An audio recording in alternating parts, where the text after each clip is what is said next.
छक्क पर्नु, अचम्म पर्नु, मान्छेहरू पनि केटा हो कि केटी हो भनेर छुट्याउनै नसक्नु है।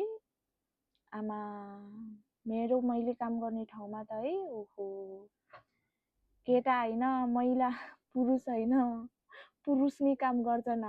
मैले काम गर्ने ठाउँमा त पुरुष होइन, पुरुष नि केही काम गर्नु पर्यो भने रुन्छन्, तिनीहरू रुन्छन्।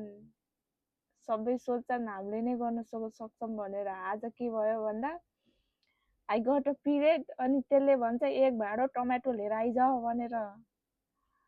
अनि त्यसलाई थाहा छैन पिरियड भएको बेलामा केटीलाई कति गाह्रो हुन्छ भनेर। त्यसलाई मुर्दार, त्यसलाई ठुङ्रुङ्गै परेर मर्नु नसकेको मुर्दार।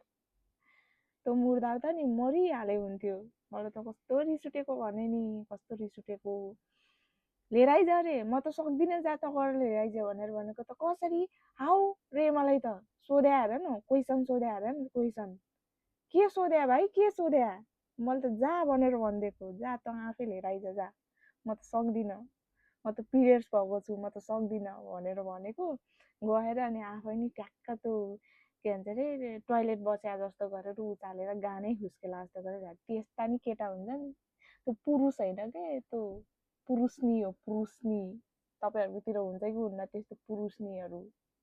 मेरोमा त छन्, थुप्रै छन् मेरोमा त पुरुषनीहरू।